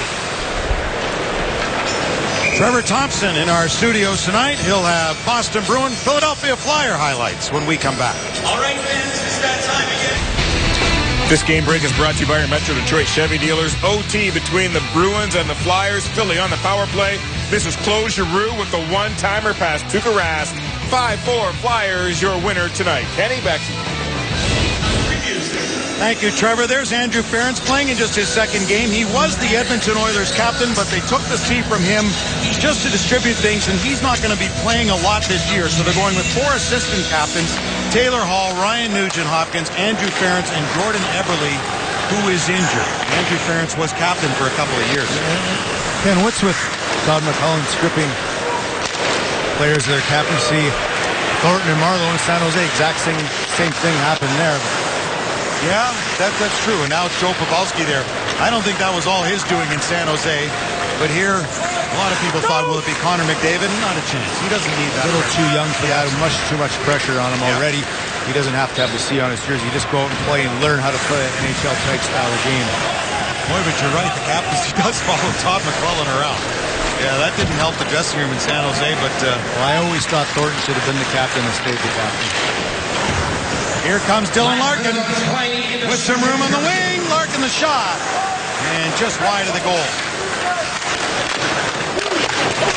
Zetterberg took it away from Klefbom. Good work by the Red Wing captain. Zetterberg still with that puck. Then Larkin, good strength on the stick to get it away from Connor McDavid. And Larkin and McDavid together, two pretty humble hockey players, I'd say. Backing onside. Nugent Hopkins for Taylor Hall. Loose into the slot, turning. Letestu with a try. Letestu moved it back to the line. 15 to go in the period. Came right back in, pinballed on Mrazek, not once but twice. 7 to go in the period. One last shot here for Klefbom. Now Fane. It was blocked. And the period comes to a close. But the Oilers add 2 more goals. Well, Connor McDavid scored his first NHL goal in his 3rd game, same as Wayne Gretzky did. Connor McDavid scored his first home goal tonight in this his 2nd game, but he's had an overall good night tonight. Yeah, he's done some great work out here tonight. Very, very shifty. The young players, tons of speed, but put that together with a skill set that's unmatched and a great set of eyes on him and hands. This guy can see the ice better than most players in this league, especially at 18. And wow, what a move. Not a single goaltender in this league would have had that. This guy is a total package and is showing us tonight why he is and was the #1 draft pick in this past draft. And it's amazing his former junior team, the Erie Otters, are out of the gate at 9-0. It's weird how this game works, isn't it? Unless they want to prove a point, maybe. Right. Congratulations to them. That's great. And that Oilers' 3rd goal, as they're announcing here, we weren't sure whether that was a Lander goal, but Teddy Purcell's got credit for that 3rd goal, his first as an Oiler. And Laurie Korpikoski and Mark Fane assisting. That made it 3-0 Edmonton. They scored at 6:34 and 7:04 at period number 2. Here's Sheahan. Had a shot blocked. And the Oilers' Anton Lander over to get it. Andre Sekera lugs the puck in across center. Henrik Zetterberg blocked it, and we'll try the other way for Kronwall. For Jonathan Ericsson. Up there with Larkin and Abdelkader, in and out of the glove of Talbot. Larkin back of the net. Oh, Zetterberg was open. The puck just didn't get to him. And the Oilers' Taylor Hall trying to break free.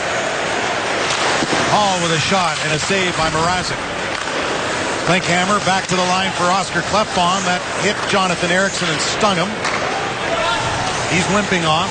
Zetterberg brings it into the Edmonton zone. Around Klefbom, his countryman.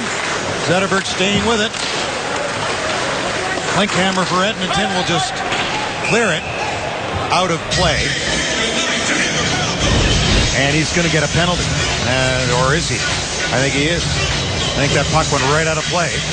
I'll get the $67 fan pack to see the Wings take on the Ottawa Senators Friday, October 30th for Hockey Fights Cancer Night. You'll get 2 tickets, 2 food vouchers, and 2 soft drinks starting at $67. For tickets, go to DetroitRedWings.com. Red Wings came out skating in this 3rd period, and they need to do that. And really, it's all about the pressure right here. Red Wings putting some pressure on Klinkhammer, who sends it high over the glass. And important power play here for the Red Wings. They got to make this count.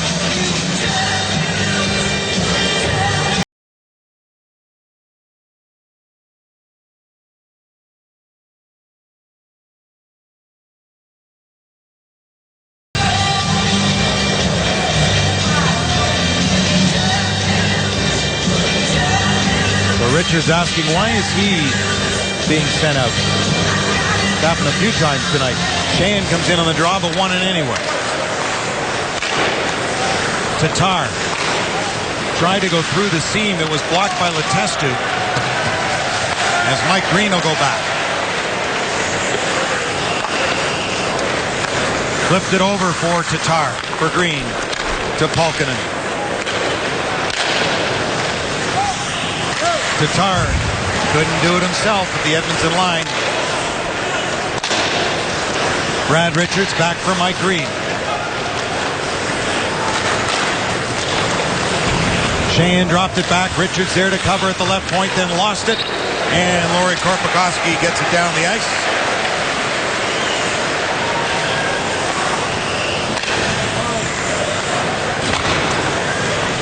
Cronwall will set up. He's got Zetterberg and Larkin. Larkin cut off by McDavid, played by Talbot. Blocked at the line by Zetterberg, but only momentarily, and then McDavid just missed it. Abdelkader fires it in. Knocked down by Nyquist. Boy, this Todd McClellan group pressures you all over the ice, even when shorthanded, don't they? This is a totally different Edmonton Oilers team under Todd McClellan than it has been in the past years. They're tighter defensively, much better in front of their net, tougher in front of the opposition net, and really good penalty kill, really aggressive. Here's Larkin, saved by Talbot, and he'll hold on. Well, from here, we'll head to Calgary, where the Flames out of the gate have really struggled as the Red Wings take on Yuri Hudler and company. Our coverage begins at 8:30 with Red Wings Live. That's Red Wings and Flames, Friday at 8:30 on Fox Sports Detroit. And they're missing TJ Brody on the back end. Dougie Hamilton hasn't really settled in as quickly as they thought he would. Calgary off to a 1-5 start under Bob Hartley. That's surprising, a team that we would all say or thought would take the next step to the next level, and they just haven't done that. They've taken actually 2-3 steps backwards and are really struggling, getting absolutely zero goaltending so far. And Bob Hartley is not going to be happy with that, but the Red Wings have to expect, not looking too far ahead, but Calgary is going to be an angry, hungry team. Point shot by Green. With Helm right in on top of Talbot. He made the save. Polkinen finds Kindle. And then he bobbled it. And it came back out to center. Polkinen, chip of the stick and in. Edmonton cleared it. Penalty over. Out of the box, Klinkhammer, who had a shot blocked. Nice job by Mike Green. An attempt by Brad Richards on the pass was blocked. Here's Green across for Helm. Left bomb turns. Quickly for Pouliot. Number 67 for Edmonton shoots it in. Drew Miller chipped it. Ferraro goes after it. Left bomb beat him to the puck. And the Oilers backhanded into the Red Wing end. Danny the Kaiser. Sent through by Ferraro. Drew Miller moves in on the forecheck. Sekera around to nail Yakupov. For Taylor Hall. Mrazek will hold it for a faceoff coming up to his right. Almost through 5 minutes here in the third period. The Red Wings probably would have loved to get a goal, put a little dent in this lead. Edmonton have been able to, but it's not from lack of trying. Yes, they only have 19 shots up till now, but either blocked or missed shots through 2 periods. 28 times either a shot blocked or missed at the net by the Red Wings. They got to make good on those chances. Far too many misses. They got to find ways to get pucks through the Edmonton defenders to Talbot with traffic. Red Wings have dominated the draw tonight, but not this one. Klinkhammer taken to the boards by Cronwall. Eriksson will skate it out of trouble.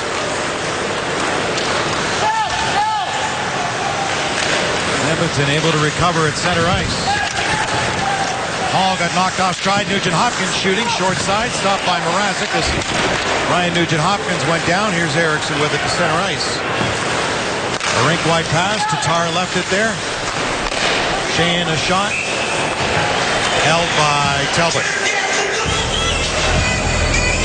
The Red Wings being shut up to this point, but not from lack of trying here to get a goal. Lots of chances.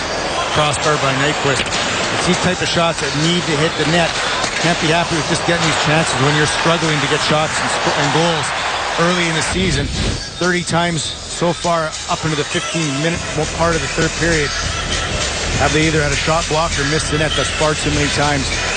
Redwings got to make good on these chances if they want to get back in this hockey game. 28 attempted shots or missed shots through 40 minutes. His number 40 just sent one wide there. Applicator couldn't center. I wonder if that has anything to do with both these goalies being so big. You don't see a lot of the net. You try and be too fine, try and pick the corners instead of just hitting the net. Here's Anton Lander, out along with Teddy Purcell. Was the third Edmonton goal in this game. Purcell back of the net. Back for Lander, but that was intercepted as Green got a piece of it, but Edmonton with control, left bomb across. Schultz shot. Zetterberg got knocked down by Purcell. And Larkin just has to dump it to center. Applicator couldn't get it. And a hand pass, though. Left bomb to Schultz will result in a face-off upcoming. Well, the Red Wings are going to do something different this year at the end of January, early February. It'll be the first mother's trip for the Red Wings to Florida. Through the years, never had that. It's always been the dad's trip. This will be the first year where the mothers will join the Red Wings. There's been one wife's or girlfriend's trip. I do remember that one. Went to Montreal. A lot of father's trips, and I bet there's going to be some disappointed fathers, let's be honest, because that's the trip of the year for a lot of those guys. They'll get their turn down the road. Speaking of trips, we'll get a trip down memory lane with the Edmonton Oilers on the other side of this break. Edmonton Oilers with 5 cups over a 5-year span, and then one in 1990 after Wayne Gretzky was traded, and after they stopped the New York Islanders run with Denny Potvin and company, those great Islanders teams that had won 4 in a row. And the Edmonton Oilers, and we mentioned this is their last year in this building, which was then Northlands Coliseum. But as the story goes, when they lost to the Islanders the year previous to winning this cup, it was Wayne Gretzky and Mark Messier who walked past the Islanders room and saw how beat up they were with the bandages and the ice even after, and they knew they got to them. And that sort of told them the next year, gave them the impetus to say we're that close. And sure enough, they were. Oh, nice toe drag there by Pouliot.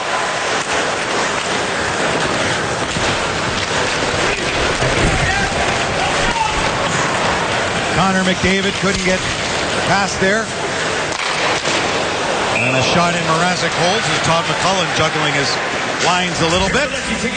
Moving Pouliot up with McDavid. Don't miss any of the action. Get the $67 fan pack. The Wings face off against Tampa Bay Tuesday, November 3rd. You'll get 2 tickets, 2 food vouchers, and 2 soft drinks starting at $67.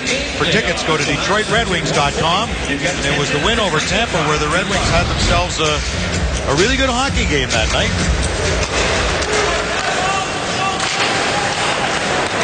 And they'll meet the Lightning again. That was a complete 60-minute effort that night for the Red Wings. Here's Nyquist. Save Talbot, rebound, scores! They're on the board. Thomas Tatar makes it 3-1 with more than 13 to play. He gets his first goal of the season. And that must be a relief for Tatar, who at times today has tried to do too much by himself, but here does a great job. At times in the first 2 periods, he wouldn't go to the net. Here he does and gets rewarded. Nyquist with the shot through. One of the few pucks Talbot can't corral, and Tatar does a nice job to drive the Oiler net. There's a few times earlier where he didn't go to the net, went to the corner. Here he follows the puck, goes to the goal and gets rewarded. Jumps in that loose puck and buries it to give the Red Wings life. He spoke with John Keating in our open tonight, and didn't seem all that concerned. As we mentioned, he had just 1 point a goal his first 9 games a season ago,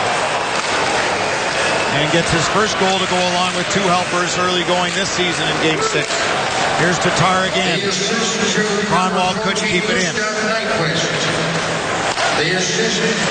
Shane puts it through. Nyquist gets the lone helper on the goal by Tatar to make it 3-1.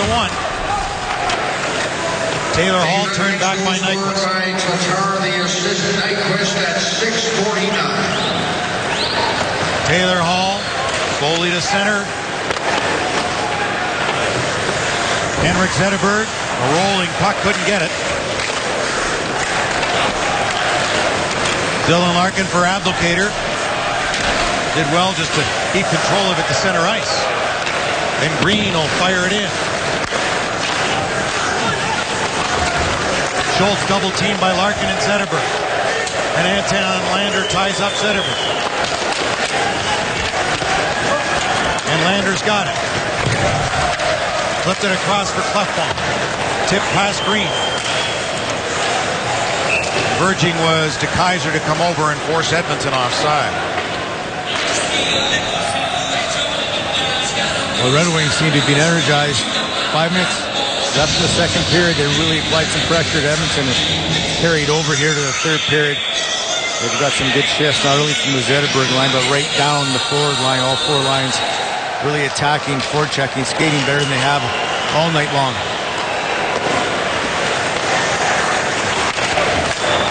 Pouliot with McDavid and Yakupov. Oh, and shot just wide. Here's Kindle. Lead pass for Miller. With a great opportunity and alone in the second period. Not a clean breakaway, but good opportunity.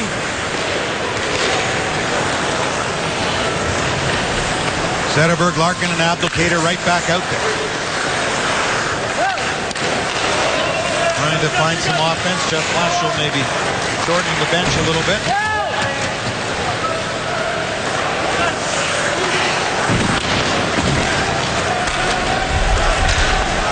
A race for this puck, and it'll result in an icing charge against Detroit. Tonight's hard hits are brought to you by Timberland Pro. And Green gets involved earlier. They're hitting here. Schultz for Edmonton. Hard hit. And Quincy takes Hull hard to that here. And lone goal scorer for the Red Wings here gets involved in a little bit of a hit here. This game's been fast and there's been some hard hits in this game. And the Red Wings are trying to figure out a way to get one more to really get some pressure on Edmonton here in the last 10 minutes of this hockey game. Red Wings with 22 shots. As you can see, it's a little above their early season average.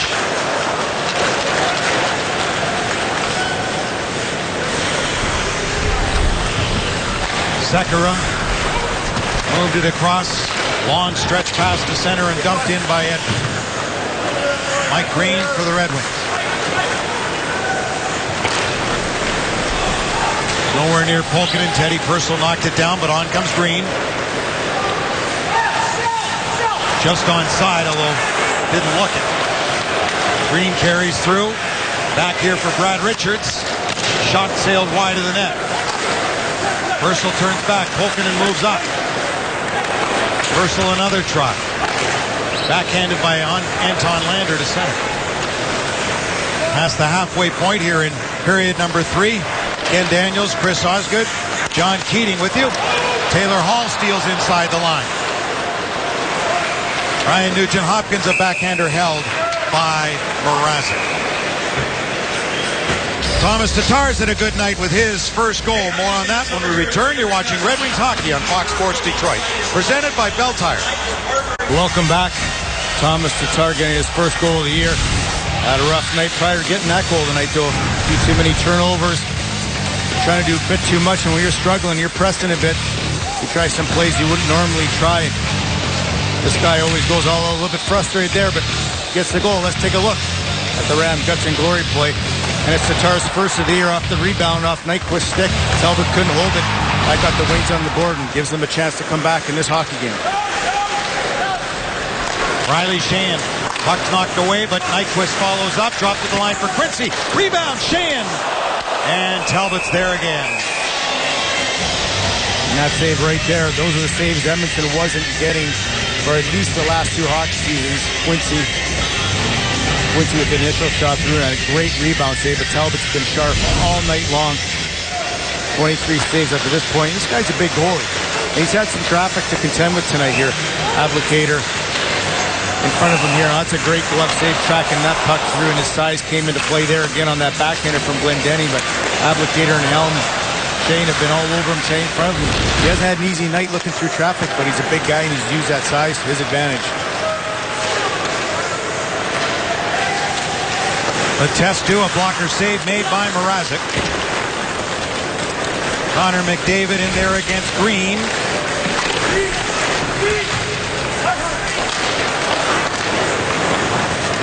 And they've added an assist to Riley Sheahan on Thomas Tatar's first, so it's Tatar from Nyquist and Sheahan. Here's Richards. For Zetterberg, cuts to the middle. Puck is loose, poked to the line, but not out, kept into Kaiser. That got blocked by Yakupov. Sent in by McDavid.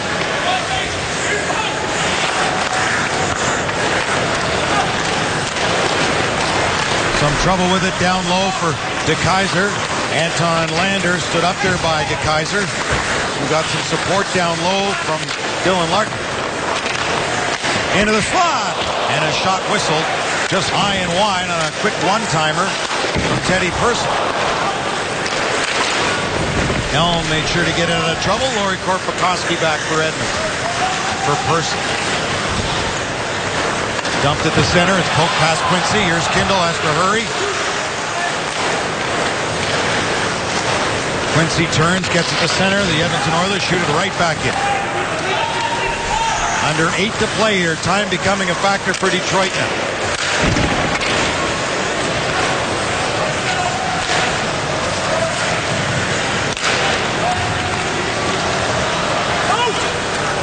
Redwings with an 8-game winning streak against Edmonton on the line. They've dominated the Oilers of late and in this building. And this is different for an Oiler team right here with the lead actually grinding time off the clock, down low, protecting the puck, doing a good job of staying in the offensive zone. Here comes Tatar. Couldn't get a shot through. Klinkhammer just dumps it back out.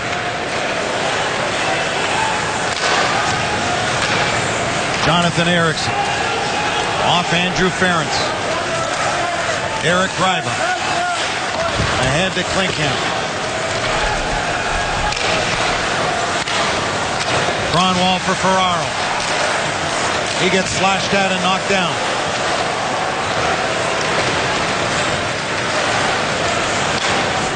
Cronwall right side. Tipped in for Miller, who gets held by Greiber. Stays with it though. Miller a shot that went wide. DeKaiser moved up. Beat McDavid to the puck. Ferraro in back of the net. Glendening, he was taken out. Glendening came over to cover for Green. Ferraro there too. McDavid couldn't clear it. And now turning to safety behind the net is Schultz. Zetterberg moved up to keep it in. Taken to the boards by Greiber. Centering one. Went off a leg. Skipped through the blue. DeKaiser moved up.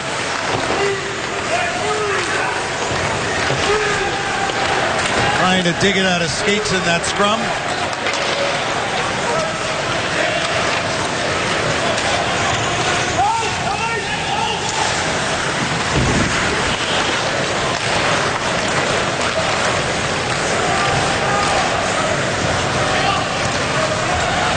Here's DeKaiser. Now Green.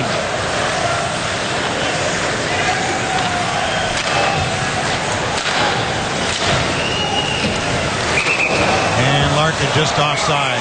Boy, son, it's a strange, especially against Detroit, to see Edmonton protecting a lead late. Trevor with Hurricanes Avs highlights when we come back. Wings trailing by 2, and this guy's a big reason why McDavid's been great tonight. First round pick. Here is the Nissan drive to the net. And wow, is this kid ever shifty too to go along with the great talent. Great pass. Oh, what a move McDavid puts on Mrazek. No chance for the young netminder for the Red Wings on that one. Beaten by the 18-year-old first overall pick. Wow, what a player he is, and he's going to be a star in this league for a long time to come. Well, the Red Wings need some offense going here in the final 5 minutes. In their last visit here to Rexall Place before they're in the new building next year. Nyquist tried to center, he couldn't. And that's over the stick of Cronwall. Red Wings haven't lost in regulation their past 14 visits in this building, and Chris Osgood would have played in many of those. Yeah, last victory of my career, last game actually, was in Edmonton, a place where I grew up watching a lot of great wins by Oilers, so that was a thrill, and maybe it was meant to be. Here's a lead pass, Abdelkader in the clear. He can make it 3-2, and he can't do it. Well, that tends to be the theme of the night. A lot of missed opportunities, missed shots, and Abdelkader sending that wide to the stick side of Talbot. Richards will dump it in. Abdelkader's got it. That went off Talbot and just to the corner. Red Wings really pressing here. And that one off the outside of the post. There's a shot that was stopped by Talbot off Richards. It should be the Red Wings' 25th shot of the night, which would be a season high. Not giving it to them yet. Once that one went high, but it looked like Talbot got a piece of it, didn't it?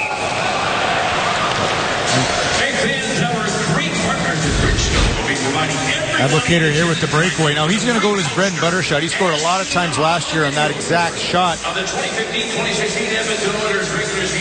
Larkin with a beautiful pass. Richards, sorry, that was me.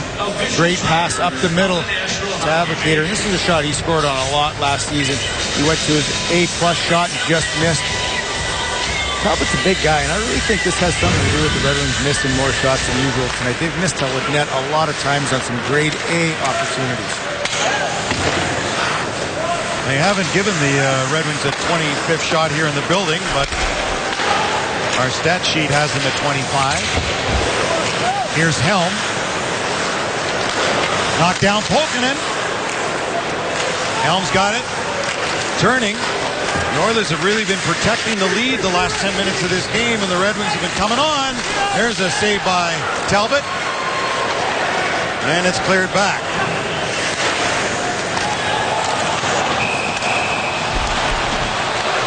Penalty here to Edmonton. Red Wings are going to get a bell tire power play. Their 6th of the night. And this penalty right here. Number 16, 2 minutes for tripping. Here, Helm just makes a little spin move. Not much doubt about that one. That was an obvious call there. A little bit of a can opener there by the Oilers forward. It's a huge power play here for the Red Wings. Really haven't been able to generate much on it. Not only tonight, but previous 2 games as well. So they're going to have to get off the snide here with 3 minutes, just over 3 minutes remaining in this game. Just start shooting from everywhere. Get some pucks to that net. Get in front of Talbot. Get a rebound goal. Make those defensive Edmonton turn their backs. Red Wings have pulled Peter Mrazek. So they've got 6 skaters out there. They've had a lot of shots blocked and a lot of shots just missed in a season-high 26 on goal. Looking to get within 1 here, and they've certainly had their opportunities in this game to have another. Wide open there was Zetterberg backhand, and it was closed down. Comes around for Nyquist. So bell tire power play and 6 on 4 with the net empty. Abdelkader has to chase Schultz there first, clear to the line. Kindle kept it in nicely. Has it again, Kindle. Now to Cronwall. For Zetterberg. Larkin in the high slot. Abdelkader in front of Talbot. Gus Nyquist. Across. Cronwall shooting. Talbot the save. Zetterberg tried to bank one in off the Edmonton netminder. Zetterberg now to Cronwall to Kindle. Tried to get it back to Cronwall. Couldn't do it well. Banked down the ice and sent wide. As the Oilers change, here comes Kindle. Into the Edmonton zone, back for Nyquist. Abdelkader behind the goal, around to Zetterberg. 2:05 to go in the third.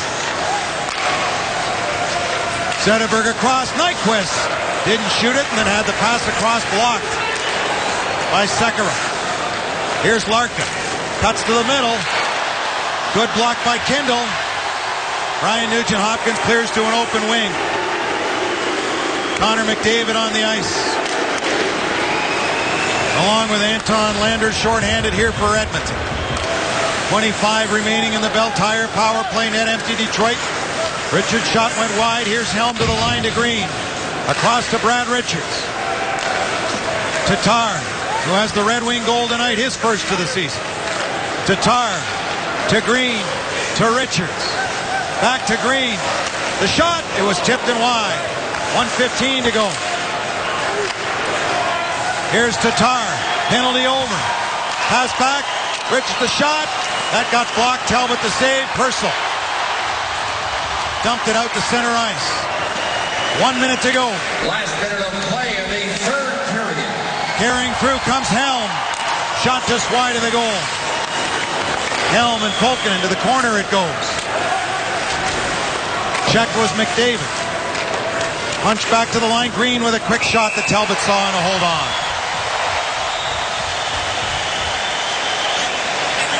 Well, Talbot's been great, but Thomas Tatar has as well tonight. Let's take a look at big boys. Big play of the game. It's going to be the Red Wings' only goal up to this point. Nice drive by Tatar, and the initial shot by Nyquist, who sends it through, and Tatar goes to the net to get his first of the year. You can see the relief. Maybe he'll get hot. So the Red Wings, with 44 seconds remaining, have called timeout. Back in a moment.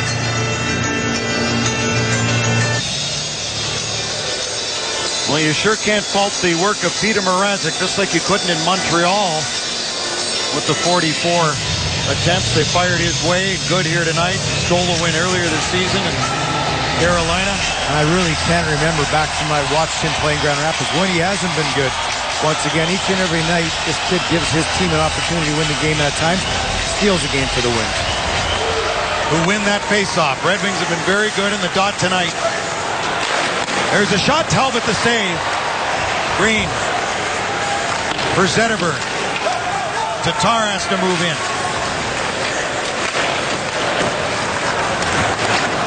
The Oilers can't clear yet. Taylor Hall got one ahead. Empty net and off the outside of the post. Ryan Nugent-Hopkins with the attempt. So this will come back into the Oilers' zone.